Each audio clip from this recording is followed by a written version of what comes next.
बारी है भारतीय राजनीति के धुरंधर खिलाड़ी प्रोफेसर सुब्रमण्यम स्वामी की। आप हंसे कि मैं धुरंधर कह दिया।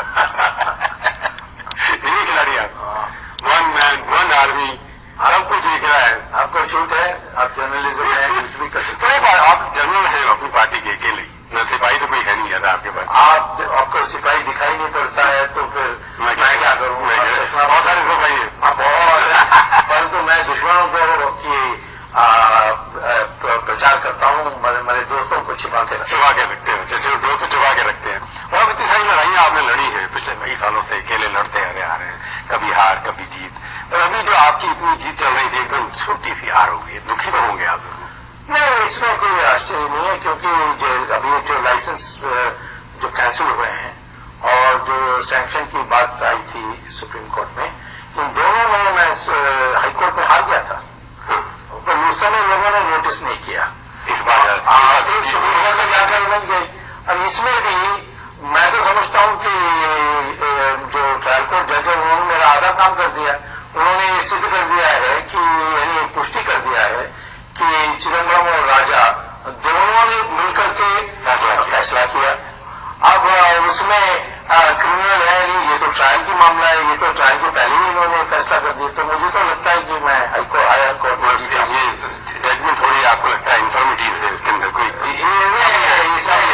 इसमें विडंबना है, इसमें पैराडॉक्सेस हैं, और आखिर में मैं समझता हूं कि फैसला तो मेरे प्रार्थना के खिलाफ नहीं है, लेकिन जो बॉडी है उसका, वो तो मेरा बहुत फायदा कर रहेगा। मेरे को लगता है डॉक्टर साहब क्या है कि आपके लिए आप तो मिशन की तरफ में चल रहे हैं, पर आपके जो विरोधी हैं वो ये समझते हैं कि आपको भी पर्सनल एजेंडा है। चिदम्बरम के खिलाफ जो कि आप भी तमिलियन है, वो भी तमिलियन है, वो मिनिस्टर हैं, तो आप एक व्यक्ति को चुनते हैं, आप मिशन को नहीं चुनते। ये बात सही है, क्योंकि जब मैंने राजा के सामने पहले अकेला राजा पर ही मैंने केस डाली थी, उस समय करुणानिधि ने कहा कि मैं ब्राह्मण हूं और ये दलित हैं, इसीलिए मैं कर रहा हूं। तो कन्नौज की बारी आई तो उन्होंने कहा कि ये तो सारा महिलाओं के खिलाफ है। तो ये बात ऐसी कहते रहते हैं, परंतु आप सुप्रीम कोर्ट के जजमेंट्स देखिए, इसमें कहा है कि व्यक्तिगत दुश्मनी का हमें कोई हमारा कोई संबंध नहीं है। सुप्रीम कोर्ट में आधार दी गई है कि नहीं दी गई, ये देखना चाहिए। आपके अभी अब टारगेट किसके बाद चिदम्बरम के बाद मनमोहन सिंह भी कहेंगे छोड़ो अब चिदम्बरम को, कि आपके दोस्त मानते हैं आप उनको, तो आप छोड़ देंगे ना? नहीं, देखिए, चिदम्बरम का प्रधानमंत्री कहेगा कि चिदम्बरम को छोड़ दो तो प्रधानमंत्री को भी अंदर कर दूंगा, ये ऐसा नहीं है।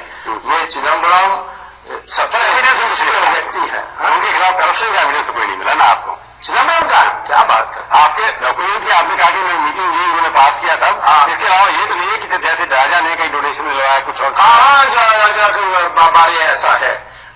प्रिवेंशन ऑफ करप्शन एक्ट में इतना ही जिसका फायदा उठाया सीबीआई ने राजा के बारे, वो था क्रिमिनल मिसकंडक्ट, कि आपने स्वान टेलीकॉम और यूनिटेक को खूब कमाने के लिए मौका दिया। तो उसमें आज जो जस्टिस सैनी के जज सैनी की जो ऑर्डर है, उसमें भी उन्होंने कबूल किया है और कहते हैं कि मैंने कोई क्रिमिनलिटी के लिए मनी तो उनके अकाउंट में नहीं और कुछ डिस्कशन करने आप अज्ञान में बोल रहे हैं। मैं बता रहा हूँ, राजा के बारे अभी तक मनी ट्रेल कोई भी नहीं है। तो वो तो चिदम्बरम के प्रति आपका क्योंकि एक एजेंडा ले रखा है आपने, नहीं है ना, वो तो आपका कहना है। वो आज एक कोर्ट कह दें कि मैंने प्रूव नहीं किया, कल दूसरी कोर्ट कह देगी। वैसे हुआ था लाइसेंस कैंसिलेशन में, वैसे हुआ था सैंक्शन में। दिल्ली हाईकोर्ट ने मेरा पिटीशन को डिस्कस किया था, सुप्रीम कोर्ट में मैं जीत गया था। आपकी एक कॉन्ट्रडिक्शन समझ नहीं आती, तो सरकार में तो कलेक्टिव रिस्पॉन्सिबिलिटी होती है। आप कहते हैं प्रधानमंत्री से मेरी कोई दुश्मनी, वो तो क्लीन आदमी है और उनके सारे मिनिस्टर खराब है। ये क्या है, कोई स्ट्रैटेजी है या आप कन्विक्शन है आपकी प्राइम मिनिस्टर ठीक है? नहीं, मेरा कन्विक्शन तो है कि उन्होंने पैसा इसमें बनाया नहीं, उसमें तो पूर्ण रूप कन्विक्शन है।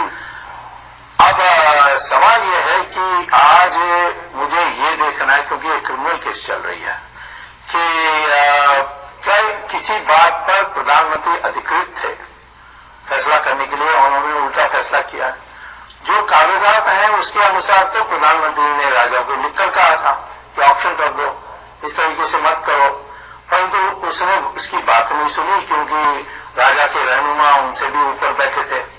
प्रधानमंत्री ज्यादा नहीं देखे, उसे प्रधानमंत्री ऑफिस के अंदर 10 तारीख को जैसे देखिए, जहां तक प्राइम मिनिस्टर एक स्ट्रांग प्राइम मिनिस्टर होते तो क्या करते, वो उसमें तो ये दोषी है। जैसे भीष्माचार्य महाभारत में द्रौपदी का वस्त्रहरण रोक सकते थे,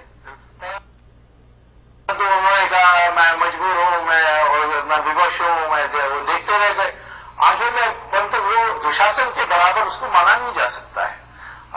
इसीलिए मैं कहता हूं कि प्रधानमंत्री को मैं बाद में देखूंगा कि उनका क्या इसमें कितना उसके लिए उसको जिम्मेदार ठहरा। नहीं, मैं आपसे सीधी सी बात कर रहा हूँ, ठीक ही बात करने की बात कर रहा हूँ कि आप ये मानते हैं कि प्रधानमंत्री के नॉलेज में था लाइसेंस होने से पहले कि ये लाइसेंस देने वाले। हाँ, अब रोक सकना चाहे तो रोक सकते थे, वो रोक सकते कि सवाल नहीं है। क्या वो उनके पास वो शक्ति थी जो जिसके कारण वो रोक सकते थे? नहीं, पहले दिन से ही प्रधानमंत्री बनते समय उनको इसीलिए बनाया गया था कि वो रीढ़ की हड्डी नहीं है उनकी। अब करने क्या वाले हैं मैं जानता हूं इसमें राजनीतिक खेल भी है।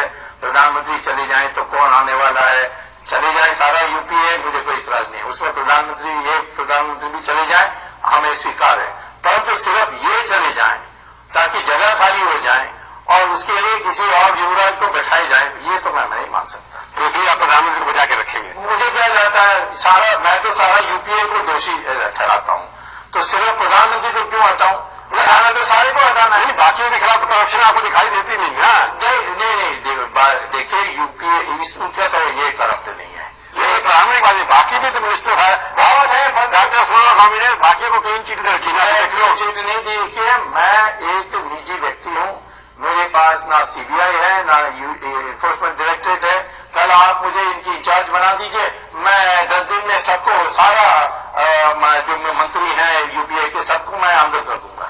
नहीं, वो तो बात आपकी ठीक है, परंतु जो इम्प्रेशन आपके विरोधी ने दे रखा है वो बनाएगी आप सोनिया जी के दुश्मन, आप बाकी लोगों के दुश्मन, तो प्रधानमंत्री आपके लिए बिल्कुल गोल्डन है, स्वच्छ है, पवित्र गंगा की तरह है। ये आप मिलजुल के काम कर रहे हैं क्या? मिलजुल के तो काम नहीं कर रहे ना? पवित्र गंगा के सवाल ही नहीं है। मिलजुल के काम कर रहे हैं क्या? लोग कहते हैं कि आप उनके इशारों पे काम कर रहे हैं। वो तो संदेह होता ही है, परंतु प्रधानमंत्री चले जा रहे हैं, वो तो उसमें क्या है? वो तो मैं तो भूतपूर्व मंत्री हूं, इस देश में 5 बार पार्लियामेंट का मेंबर रहा हूं। मैं तो एक जाने माने सार्वजनिक स्तर पर एक व्यक्ति हूं, तो मुझे अपॉइंटमेंट मैं चाहिए तो मैं चले जाऊंगा। और इसीलिए उसको तो दूसरी बात है। मनमोहन सिंह मेरा बहुत पुराना दोस्त है, 40 साल का। हम कैसे उसको आप कहेंगे कि नहीं हम नहीं मानते, हम वैसे व्यक्ति नहीं है। 40 साल से दोस्तों क्या आइडियोलॉजिकल है कि आपकी विचारधारा अच्छे आदमी है, प्रो मार्केट, प्रो अमेरिका, ये सब जो है वो डब्बू है, उनकी रीढ़ की हड्डी नहीं है, परंतु आदमी अच्छा है। आइडियोलॉजिकल भी आपके साथ है ना? हाँ, वो तो शुरू से है। मैं ही तो उनको बात अरे 100 डायलॉग एक कथा तो वो तो अलग बात था, परंतु मैं चंद्रशेखर सरकार बनाने के बाद मैं ही उनको आग्रह करके उनको यहाँ इकोनॉमिक एडवाइजर बनाने के लिए बुलाया था। तो आपको रिपोर्ट करते थे तब तो हमारी सरकार थे आपके, अब आपके प्रधानमंत्री है। हाँ, परंतु उनके प्रति आपकी जो वीकनेस है, हाँ, उसके पीछे और कारण क्या है? ये पूछूंगा छोटे से ब्रेक के बाद। में आपका एक बार फिर से स्वागत है। आज हम बातचीत कर रहे हैं प्रोफेसर सुब्रमण्यम स्वामी से। प्रोफेसर राठौड़ ने तो हटा दिया, आप तो प्रोफेसर कह के नहीं, अब प्रोफेसर से नहीं हटाया मेरे कोर्स को। पढ़ाने नहीं चाहिए ना, आप पढ़ाने की जरूरत नहीं है, जरूरत है, पढ़ाएंगे भी नहीं आप। तो आपके सोर्स क्या है इनकम का? कहाँ से आते हैं पैसे? इतना खर्चा करते हैं, इतना फंक्शन करते हैं, इतना ट्रैवल करते हैं, कोई ना कोई तो दान देता होगा ना आपको? हाँ जरूर, मैं तो पुराना ब्राह्मण हूँ, मुझे दक्षिणा के बिना तो मैं काम नहीं कर रहा। आती है दक्षिणा? जनता से आती है, लोगों से आती है, जिनके पास पैसा है। आप अपने खिलाफ लड़ाई लड़ रहे हैं, आपकी इंक्वायरी भी कराएंगे चुनावों का? कभी की तुझे इंक्वायरी की है, इसमें कोई कम किया है? इंदिरा गांधी के काल में तो रोज मेरी इंक्वायरी होती थी। आज तो कोई ऐसी बात नहीं है जो मेरे बारे जानते नहीं है। सब ढूंढ कर भी उनको कुछ नहीं मिला, क्योंकि मेरे जो है आज सारे इस बात में ओपन किताब है आपकी। तो बिल्कुल जो मुझे भाषा में, और मैं कोई छिपाता नहीं हूँ। मैं जो करना है, मैं किसी की दुश्मन नहीं लेना, तो ऊपर कह देता हूँ मैं इसका दुश्मन हूँ, मैं इसके पीछे पड़ने वाला हूँ। आपके जो विरोधी ये भी कहते हैं कि आप क्योंकि आरएसएस वाले उनसे लड़ नहीं सकते, आप आरएसएस के अभ्यास के ऊपर के चिराम से लड़ाई कर रहे हैं, क्योंकि उन्होंने एक सेवन टेरर नाम जो क्रिएट किया उन्होंने, उसके प्रति आप उनको आपके बंदूक चला रहे हैं पर कंधे पे रख के आरएसएस। अरे मुझे तो हिंदू टेरर के सवाल पर चिदम से लड़ने की आवश्यकता नहीं है, क्योंकि उसमें वो ही लेकर डूबकर मरेगा। क्योंकि पहले हमारी सरकार ने कहा था कि समझौता एक्सप्रेस एलईटी ने की, अमेरिका को कहकर, अमेरिका ने यूनाइटेड नेशंस में कहकर और एलईटी को टेररिस्ट ऑर्गेनाइजेशन घोषित किया।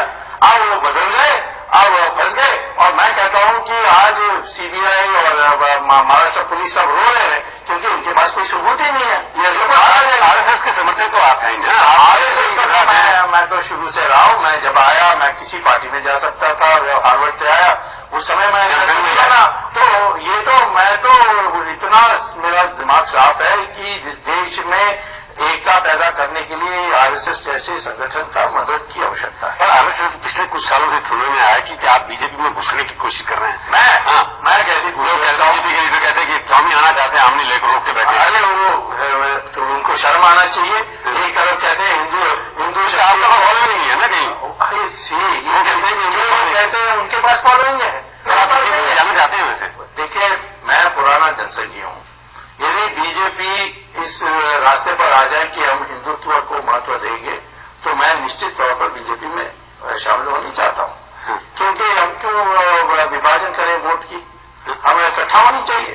तो आप एनडीए में जाएंगे क्या बीजेपी में? हाँ, एनडीए की वजह मेरा अभी सगाई हो गई है, शादी नहीं हुई है। डोमेस्टिक पॉलिटिक्स में आपके सारे साथी जो है सारे पुराने जनसंघी हैं, आरएसएस के लोग हैं, और अन्ना के खिलाफ आपके लोग कुछ बोलते हैं कि आप अन्ना से सहमत नहीं है। अन्ना के खिलाफ आपकी जो एक्शन कमेटी है, हाँ, एक्शन कमेटी, हम लोग कहते हैं कि अन्ना से हमें इतना डिफरेंस है कि हम समझते हैं कि आज की विधि व्यवस्था में हम रिजल्ट दिला सकते हैं, हमने दिलाया है। परंतु हमारे तो अन्ना से नहीं, हम तो अन्ना को उस समय से जानते हैं जब बॉम्बे का मैं 2 बार लोकसभा का एमपी था। वो तो इतने ईमानदार व्यक्ति हैं, उनको तो कभी भी हम सम्मान करते हैं। लेकिन उनके साथ जो टीम है वो थोड़ा वामपंथी के झुकाव में है, तो मैं इसीलिए मैंने आप ये भी तो कह रहे हैं कि आप इसी कानून के अंदर आप करप्शन के खिलाफ लड़ाई लड़ सकते हैं। तो ये लोकपाल की जरूरत नहीं है। ऐसा नहीं कहा, मैंने कहा लोकपाल जब आएगी आने दो, कुछ और मदद मिल जाएगी। परंतु आज की इसमें भी मैं कर सकता हूँ। आपका भविष्य क्या है तुरंत? भविष्य में चिंता नहीं, अपना पर्सनल भविष्य। मैं तो भविष्य, आपका भविष्य बीजेपी में है, आपका भविष्य आपकी अपनी भारतीय जनता पार्टी में है, या आपका भविष्य की दोस्ती है? बीजेपी और जनता पार्टी में फर्क क्या है? बी का फर्क है, बारों में कोई फर्क नहीं है। हाँ, एक मौका मिलेगा आपको। मैं पहले ही था 7 दिन। आपका भविष्य तो बीजेपी के साथ ही है। मेरी भविष्य हिंदुत्व शक्तियों के साथ है, क्योंकि इस देश आप हिंदूवादी हैं। मैं इसीलिए हिंदूवादी हूं क्योंकि मैं समझता हूं कि ये एक धर्म है जिससे हम सबको एक कर सकते हैं। ये तो ट्रेलर है, पिक्चर अभी बाकी है। मेरे पास मेरी शक्ति के संग्रह करने में ये एक ही करोड़ करोड़ लेके आ गए आप, और आपकी पिक्चर अभी बाकी है। आप हमारे स्टूडियो में आए, बहुत बहुत धन्यवाद।